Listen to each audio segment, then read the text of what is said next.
18장 말씀은 이 직전의 18장 말씀은 에레미야의 탄원 기도로 마무리되었습니다. 네 번째 탄원 기도죠. 근데 그 기도의 내용이 뭐냐면 하나님께서 전하라고 하는 심판의 메시지를 전하니 예루살렘의 사람들이, 지도자들이 나를 심각하게 죽이려고 합니다. 하나님 도와주십시오. 이 탄원을 드린 겁니다. 그러니까 하나님께서 이 탄원의 기도를 들으시고 하나님이 전하라 하는 말을 전하는 선지자를 죽이려고 하는 유다와 예루살렘을 향한 하나님의 계획을 다시 한번 일깨워 주십니다. 그러니까 19장은 18장의 네 번째 예레미야의 탄식의 기도에 응답하시는 내용이라고 보셔도 무방합니다. 그런데 그 응답하실 때 어떻게 하시느냐? 18장 전반부에는 너무나도 유명한 말씀이죠. 토기장이의 비유를 하셨습니다. 그래서 에레미야에게 이렇게 말씀하시죠. 토기장이한테 가라. 그리고 그 토기장한테 가서 내 말을 기다려라 라고 말씀하셨어요. 그래서 토기장한테 가서 토기장이가 이 굴레에 흙을 올려놓고 진흙을 올려놓고 그릇을 만드는 과정을 가만히 보고 있는데 토기장이가 그날따라 자기가 원하는 대로 모양이 안 나오는 거죠. 모양이 안 나오니까 다시 쫙 어그러가지고 다시 처음부터 쫙 만들어 가다가 또 안 되니까 다시 쫙 어그러고 왜 안 되지? 하면 다시 시작하고 이런 모습들을 보고 있었어요. 그때 하나님의 말씀이 임한 겁니다. 이처럼 토기장이의 손에 들려있는 진흙은 내 손에 있는 유다와 예루살렘 백성들이다. 내가 원하는 대로 나의 나라, 나의 백성을 이끌 거다. 이것을 분명하게 알아야 한다. 즉 하나님의 주권을 강조해 주신 거예요. 그런데 남유다와 예루살렘 백성들은 하나님의 주권이 아니라 자기 주권에 취해 있었어요. 예레미야를 통하여서 말씀하시는 말씀은 듣지 않습니다. 그런데 자기의 마음에 듣기 좋은 말은 신념처럼 받아들입니다. 신념처럼. 그래서 많은 거짓 선지자들이 에레미야가 선포하는 예루살렘은 무너집니다. 예루살렘은 심판당하여 멸망합니다. 라고 하는 이 메시지가 아닙니다. 예루살렘은 하나님이 거하시는 곳이기 때문에 결코 무너지지 않습니다. 우리는 평안합니다. 우리는 잘 될 겁니다. 이 메시지에 신념처럼 함몰되어 있다는 겁니다. 그런데 예레미야는 계속해서 멸망을 선포하는 거죠. 그러니 이제 시간이 지날수록 예루살렘의 지도자들은 예레미야를 단속할 필요가 있는 겁니다. 처음에는 그냥 협박하고 경고에 그쳤지만 시간이 지날수록 구체적인 위해를 가하기 시작합니다. 그 흐름들이 있는 가운데서 네 번째 기도는 실제적으로 자기가 죽음의 위협을 경험을 한 거예요. 그래서 탄원하니까 이 예레미야를 불러가지고 응답해 주시는 거예요. 지난주 말씀도 살펴봤지만 그리고 지지난주에서도 그런 흐름이 있었죠. 그렇게 하나님께 탄원하고 매달리는데 하나님은 예레미야에게 어떻게 응답하셨어요? 아직 더한 것 오지 않았어. 멸망은 확실해. 그러면서 하나님이 그에게 맡겨준 하나님의 말씀을 굳게 붙잡고 그 사명을 감당하기를 원하신 거죠. 19장의 흐름도 똑같습니다. 그렇게 힘들어하는 예레미야 불러다가 아이고 얼마나 힘드냐 좀 여기서 쉬어라 이런 말씀 안 하세요. 예레미야야 어제 갔던 토기장이한테 가서 옹기 하나 사가라. 그리고 그 옹기를 들고 백성의 어른들, 흔히 장로들이라고 그러죠. 백성의 어른들과 그 다음에 제사장의 어른 몇 명과 함께 구체적인 어느 장소로 가거라 이렇게 명령을 합니다. 그 이야기가 1절, 2절 말씀이에요. 우리 1절, 2절 다 같이 한번 읽어볼까요? 시작. 여호와께서 이와 같이 말씀하시되 가서 토기장이의 옹기를 사고 백성의 어른들과 제사장의 어른 몇 사람과 하시드문 어기 곁에 있는 흰놈의 아들의 골짜기로 가서 거기에서 내가 내게 이른 말을 선포하여. 여러분 이 1절 2절이 겉으로 보기엔 평범할 것 같지만 자세히 살펴보면 19장에 이르기까지 에레미야의 선포 사역에서 확연하게 다른 게 있습니다. 그건 뭐냐면 이 19장 1절 2절 전에는 에레미야 개인이 어디에 가서 선포하든지 아니면 벳디 그 행동 애언처럼 하나님이 하라는 대로 개인이 뭐 사람들과 상관없이 명령하신 대로 뱃띠를 가지고 유브라데 강 갔다가 다시 왔다가 다시 찾다가 뭐 이렇게 하는 것으로 예언들이 계속해서 진행이 됐어요. 성전 앞에 가서 성전문에 서가지고 선포하라 그러니까 성전문에 가가지고 선포했어요. 그 말은 무슨 말이냐면 개인이 전체를 대상으로 함께 선포를 했다는 거죠. 그들을 향하여. 그런데 19장 1절 2절은 하나님께서 누구에게 누구와 함께 어디에 가서 어떤 말을 전하여라, 이걸 구체적으로 가르쳐주는 처음 본문입니다. 그게 뭐 별납니까? 그게 특별한 건가요? 네, 특별합니다. 왜냐하면 하나님이 가라 한 장소와 함께 가라고 하는 사람들이 특정되어 있기 때문에 그렇습니다. 그 말은 의미가 있다는 거예요. 먼저 1절에서 함께 가라고 한 사람들은 백성들의 어른 중 몇 사람, 그리고 제사장의 어른 중 몇 사람, 즉 백성을 대표한다는 겁니다. 일반 백성과 지도자를 대표하는 사람을 데리고 가라는 거예요. 그런데 그들을 데리고 가야 할 장소가 어디냐면 오늘 말씀에 보니까 어디라고 말해요? 어디 문이라고 그래요? 하시드 문이라고 그러죠. 하시드 문을 지나서 흰놈의 아들의 골짜기로 가거라, 이렇게 얘기를 하는 겁니다. 그러면서 거기에서 하나님이 말씀하신 3절부터 9절 말씀을 선포하여라, 이렇게 말씀한 거예요. 3절부터 9절 말씀은 읽어보시면 다 아세요. 예루살렘의 확실한 멸망. 그런데 더 특징적인 것은 예루살렘이 멸망을 할 때 어떤 모양으로, 어떤 형편으로, 어떤 상황 속에서 멸망할 건지, 그리고 이렇게 멸망당할 수밖에 없는 이유, 이런 것들이 9절 말씀까지 쭉 설명이 돼 있죠. 그 말을 이 사람들 앞에서 했다는 겁니다. 그런데 그 말을 할 때 말만 하는 게 아니라 토기장애하게 산 옹기, 이 옹기는 주로 물이나 포도주를 담는 용도로 쓰는 그 병입니다. 병. 뭐죠? 황토로 만든 병. 거기가 황토가 있을까요? 하여튼 흙으로 만든 병. 그래가지고 거기에다가 이제 채워서 이제 갔겠죠. 그리고 이 메시지를 다 선포하고 11절부터 10절부터 13절 말씀은 그들 앞에서 이 옹기를 깨트려 버려라 라고 한 거예요. 그러면 우리가 여기에서 흐름을 따라 먼저 이해해야 될 것은, 이렇게 에레미야가 백성들의 대표, 지도자들의 대표를 데리고 간 곳은 어떤 의미가 있길래 그곳으로 갔을까라는 겁니다. 흰놈의 아들의 골짜기, 흰놈의 골짜기. 제가 지금 욕하는 거 아닙니다. 그러니까 오해하지 마세요. 흰놈의 골짜기는 히브리어로 개 흰놈입니다. 개 흰놈.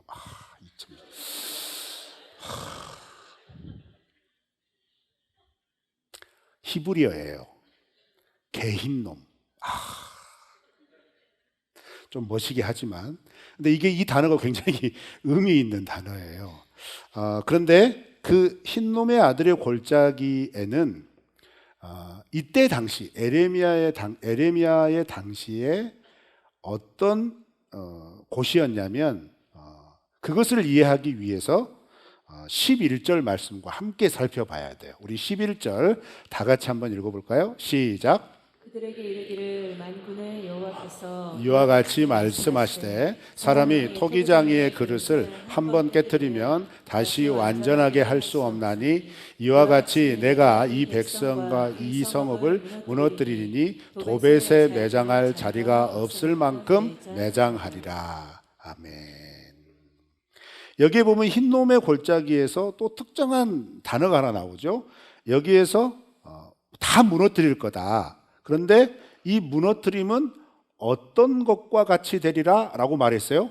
도벳과 같이 되리라, 이렇게 말씀했어요. 그런데 여러분 11절부터 12절, 13절 한번 눈으로 쭉 훑어보세요. 특히 11절 말고 12절, 13절에는 도벳같이 되리라 라고 하는 표현이 계속 반복이 됩니다. 두 번이 반복이 된 거죠.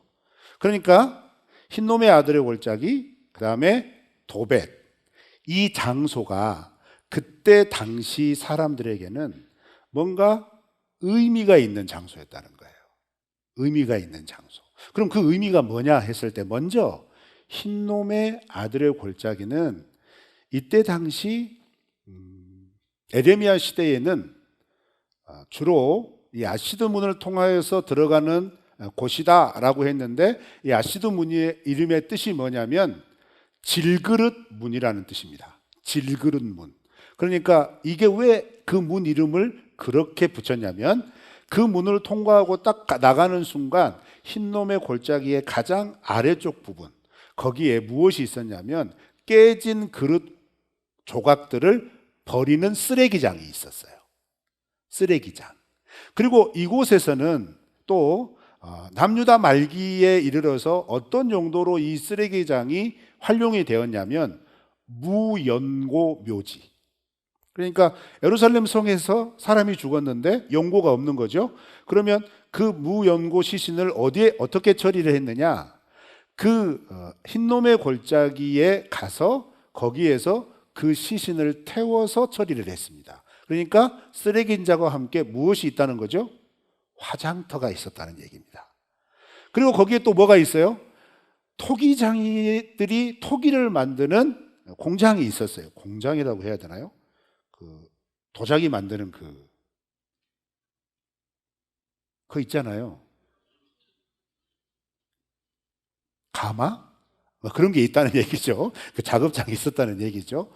그래서 이 지역은 복합적으로 뭔가가 돼 있는 거예요. 그런데 주로 사용되는 용도는 뭐냐면 쓰레기장과 화장터입니다.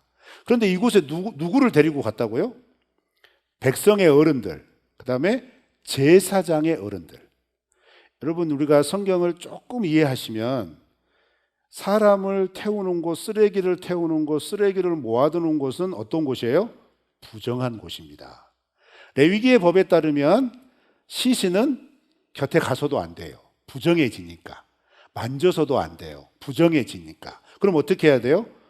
부정해지면 다시 정결하게 하는 절차를 거쳐서 그 공동체 안으로 들어와야 되거든요. 그게 정결법의 핵심입니다. 자, 그런데 제사장의 어른들을 모시고, 백성들의 어른들을 모시고 그곳에 갔어요. 그곳에 가서 한다는 말이 예루살렘이 이처럼 될 겁니다 라고 선포해 버린 겁니다.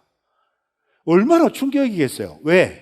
이 지도자들, 이 어르신들은 예루살렘을 어떻게 생각하고 있어요? 예루살렘은 하나님의 거룩한 도시다.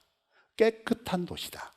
구별되어서 하나님이 거하시는 아주 성스러운 도시다. 이렇게 생각한단 말이죠. 그런데 에레미야가 이 예루살렘이 멸망한다는 메시지를 전하는 것도 너무너무 마뜩찮은데, 그 예루살렘이 어떻게 멸망할 것인가를 실제적으로 비유를 드는데 직접 데리고 가서 자기들이 부정해지면서까지 보여주는 거예요. 예루살렘은 이렇게 더러운 곳이 될 겁니다. 이렇게 쓰레기장처럼 될 겁니다. 이렇게 시체들이 태움을 당하는 곳처럼 될 거고, 또 11절부터 12절 말씀은 점진적으로 얘기를 하는데, 사람들이 연고가 없어 죽었을 때 이곳에 매장을 하지만 예루살렘이 멸망할 때는 사람들이 너무나 많이 죽어서 이 사람들을, 가족을 찾을 여력도 없고, 그러니 막 갔다가 매장을 할 거라는 거예요. 막 갔다가 매장을 하는데 주로 이런 사람들은 도벳 땅에, 도벳 흰놈의 골짜기에 처리를 했기 때문에 이처럼 여기에 매장을 할 거지만 매장할 땅이 없어서 예루살렘 안에 방치를 하게 될 겁니다. 이런 식으로 예언을 해버린 거예요.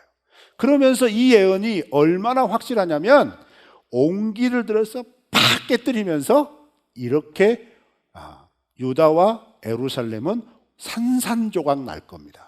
다시 되돌릴 수 없을 겁니다. 이렇게 선포해버린 겁니다. 그리고 그렇게 선포한 다음에 도벳처럼 될 거다, 도벳과 같이 될 거다라고 얘기를 했는데, 도벳은 어떤 의미가 있냐면, 도벳은요 히브리어로 토펫이라고 하는 말이에요. 근데 불사르는 곳, 그 다음에 화로나 용광로, 그리고 제단이라는 의미를 가지고 있습니다. 그런데 구약 성경에서, 특별히 에레미야에서 등장한 이 도벳이라고 하는 단어는 주로 제단이라고 하는 의미로 써집니다. 왜냐하면 오늘 본문 말씀에서도 그 예가 나오잖아요. 예루살렘이 자기 아들들을 던져서 인신제사를 드렸다, 이렇게 얘기를 했잖아요. 예레미야 말씀을 주일날 나누면서도 공교롭게도 한 주 정도만 제외하고 몰렉에게 바치는 인신제사에 대한 이야기들을 제가 몇 번 나누었습니다. 그 장소가 이곳이란 말이에요. 자, 그런데 이것을 이제 한번 잘 상상을 해 보셔야 돼요. 여러분, 정말 하나님 앞에 마음을 준비하시고 예배드리기 위해서 나오셨는데 조금 상상하기에 조금 너무너무 버거운 좀 상상을 하셔야 돼요. 이 흰놈의 골짜기에서 도대체 어떤 일이 일어나고 있었느냐라고 했을 때, 유다의 역사를 보면 예루살렘은 하나님의 성전이 있는 곳이기 때문에 그래도 이 예루살렘까지 우상 숭배가 들어오기까지는 조금 시간이 걸렸을 거다라고 생각하지만 아니에요. 의외로 남유다의 우상 숭배는 예루살렘에서부터 시작이 됐습니다. 왜냐하면 남유다가 북이스라엘과 나뉘어져 있을 때 철저하게 구분되어져서 두 체제로 운영이 되다가 북이스라엘의 아합 왕 때, 그리고 남유다의 여호사밧 왕 때 두 나라가 사돈 관계를 맺습니다. 그래서 아합의 딸 이달랴가 남유다로 시집을 옵니다. 그렇게 시집을 오면서 이달랴는 무엇을 가져오느냐? 바알과 아세라 신상을 가져와요. 그리고 자기가 섬기는 자기 신당을 자기가 거처하는 거처에 떡하니 만들게 됩니다. 이때부터 남유다는 우상 숭배가 예루살렘에서부터 퍼지기 시작한 거예요. 자, 그런데 중요한 건 또 뭐냐? 이것은 빙산의 일각이에요. 이렇게 시작된 바알과 아세라를 섬기는 것과 같은 우상 숭배가 어느 정도까지 타락을 하게 되었냐면, 뭐 일상적으로 드리는 제사는 아니지만 남유다의 왕 가운데 아하스 왕과 그다음에 므낫세 왕 때에는 자기 아들을 제물로 몰렉이나 바알이라고 하는 우상에게 바치는 제사를 왕이 먼저 드려요. 그것을 드리는 장소가 흰놈의 골짜기였단 말이에요. 개 흰놈. 그런데 이 개 흰놈이라고 하는 말과 비슷한 단어가 신약 성경에 등장합니다. 물론 헬라어입니다. 그런데 어떻게 등장하느냐? 여러분, 예수님께서 야, 눈이 범죄하거든 그 눈 한쪽 눈이 범죄하거든 그 눈 뽑아버려라. 야, 두 손 가운데 한 손이 범죄하거든 그 손 잘라버려라. 그렇게 말씀하시면서 어떻게 말씀하세요? 두 손이 멀쩡하고 두 눈이 멀쩡하여서 지옥에 떨어지는 것보다 낫다, 이 말씀이 있습니다. 기억나시죠? 그때 예수님이 지옥이라고 하는 단어를 썼어요. 그렇죠? 그 지옥이 헬라어로 뭐냐? 게헨나입니다. 게헨나. 그러니까 히브리어 게흰놈의 그 말을 그대로 헬라어로 음역한 거예요. 그래서 게헨나가 된 겁니다. 그럼 여러분, 이 게흰놈이라고 불려지는 흰놈의 골짜기의 상황이 어떤 상황인가를 먼저 이해를 하셔야 되는 거죠. 지금부터 설명하는 설명은 비위가 약하신 분들은 귀를 막으셔도 돼요. 자, 몰렉에게 제사를 드릴 때 어린아이들은 산채로 던져집니다. 빨갛게 달구어진 제단 위로, 그 밑에서 계속 불을 떼겠죠. 빨갛게 달구어진 제단 위로 결정적인 순간에 자기 아들을 그 위에 올려놓는 거예요. 살아있는 채로. 자, 그럼 어떤 일이 벌어질까요? 상상해 보세요. 그 어린아이의 비명소리, 그 살이 타지는 냄새, 그리고 그것이 특별하게 한 번씩 들어지는 곳이었지만 이게 상징성을 가지고 있는데, 그 이후로 이 흰놈의 골짜기의 주된 용도가 부정적으로 보면 무용고 시신을 태우는 화장터라고 그랬잖아요. 그러면 여러분, 네팔 여행해 보셨죠? 인도 여행해 보셨죠? 혹시 뭐 여행 안 해보셨더라도 EBS 세계 테마 기행 이런 거 보시면, 그런 거 보면 수시로 모여진 그 화장터에서 그냥 시신 장작 때문에 올려놓고 태우잖아요. 그러면 태우면 방송에서는 심의가 있어가지고 그 오디오를 그대로 들려주질 않는데 시신이 타면 어떤 소리가 들리죠? 터지는 소리 들립니다. 냄새만이 문제가 아니고 터지는 소리, 그 연기가 자욱하게 올라가서 하늘을 가리는 것 같은 그 매캐함, 거기 흰놈의 골짜기에서는 연기가 끊이지 않았다는 겁니다. 그리고 거기에서 울음소리, 비명소리 이런 것들이 범벅이 돼 있다는 거예요.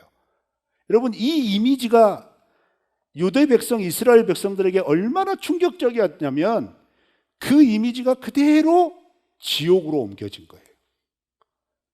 이렇게 해석합니다.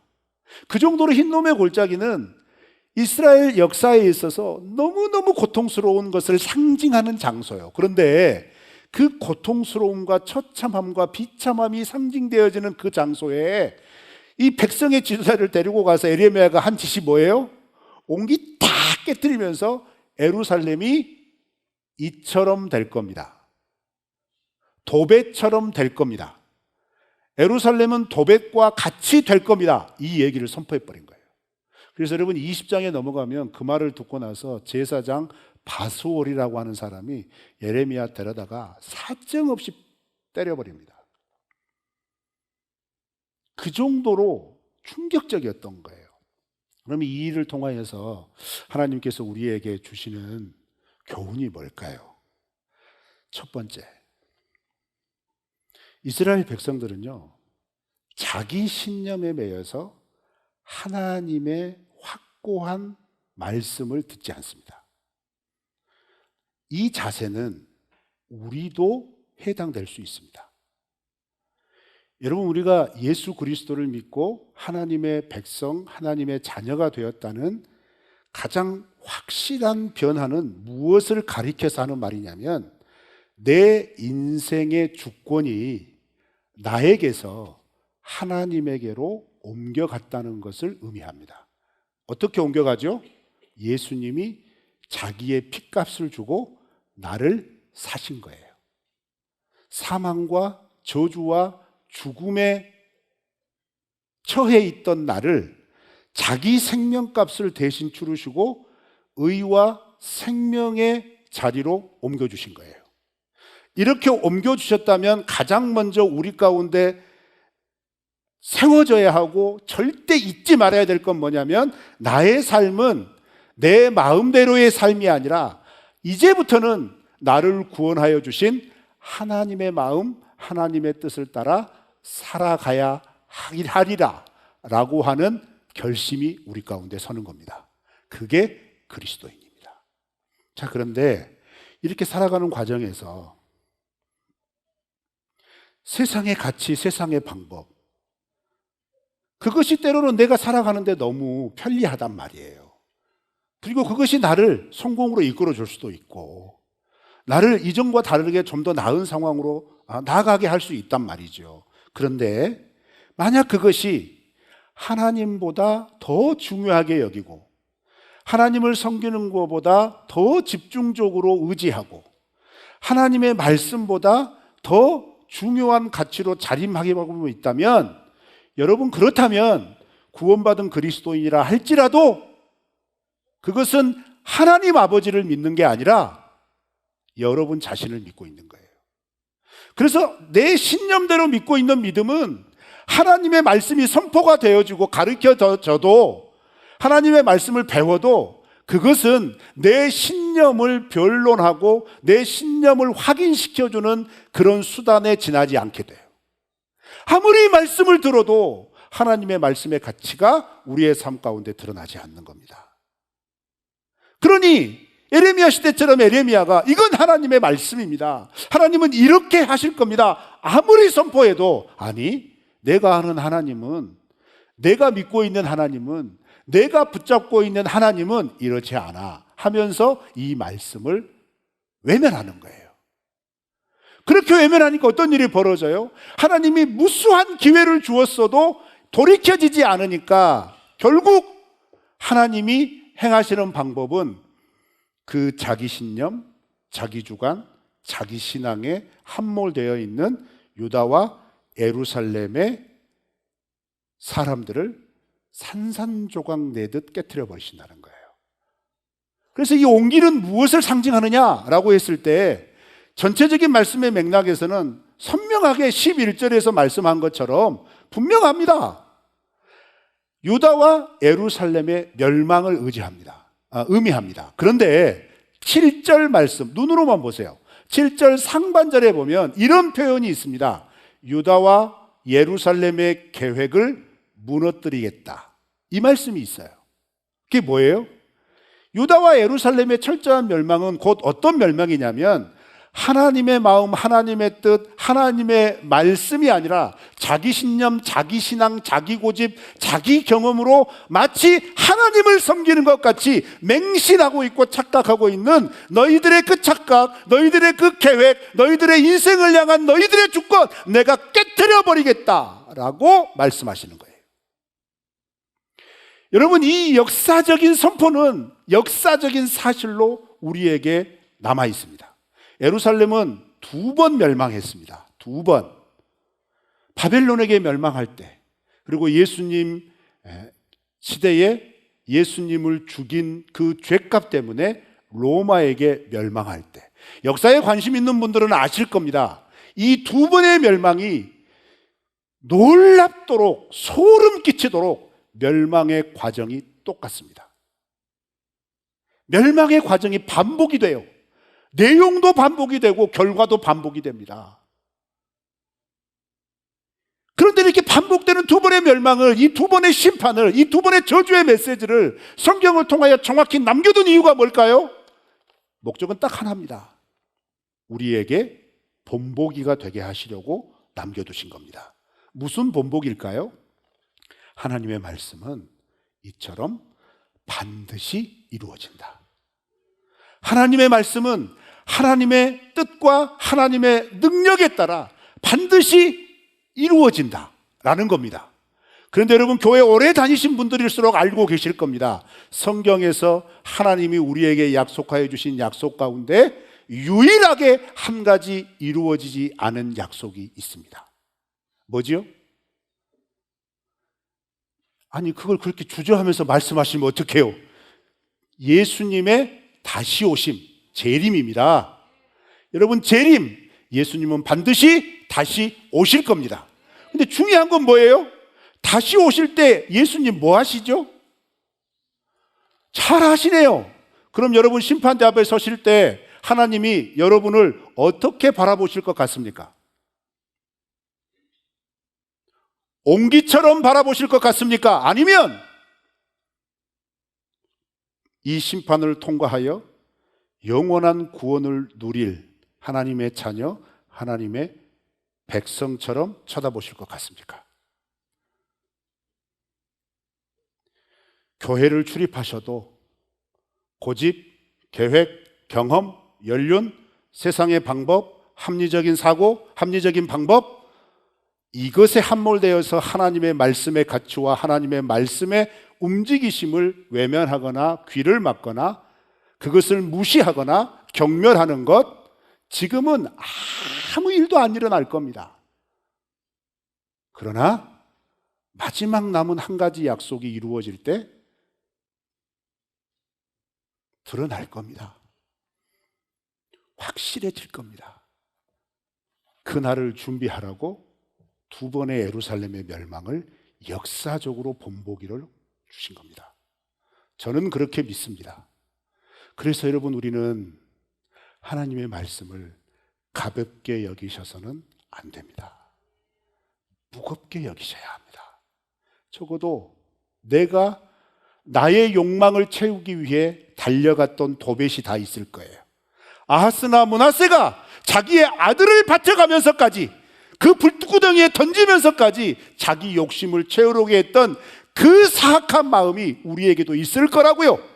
내가 내 욕심을 이루기 위해서 끊임없이 달려가는 어떤 장소가 있을 수 있겠고, 어떤 주의가 있을 수 있겠고, 어떤 사상 가치가 있을 수 있을 거예요. 그게 여러분의 도벳입니다. 그리고 또 하나님의 말씀이 우리 가운데 계속해서 들려지고 보여지고 깨닫게 해주시는 과정에 있는데, 이것만큼은 내가 내 마음대로 하고 싶어, 이것보다는 하나님의 말씀이 이렇게 말씀하지만 그것보다는 나는 이렇게 믿고 싶어, 아니 이렇게 믿는 게 당연한 거 아닌가, 이렇게 믿어도 하나님은 나를 사랑하셔서 도와주실 거야 라고 착각하는 나의 신념, 나의 고집, 나의 경험, 나의 연륜, 그 옥이 깨뜨리지 않으면 우리 마지막 재림의 때에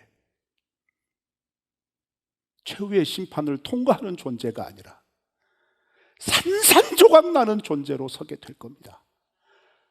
이 말씀이 그것을 경고하고 있어요. 여러분의 신앙의 색깔 고집하지 마시고 하나님의 말씀 앞에 서시기를 축원합니다.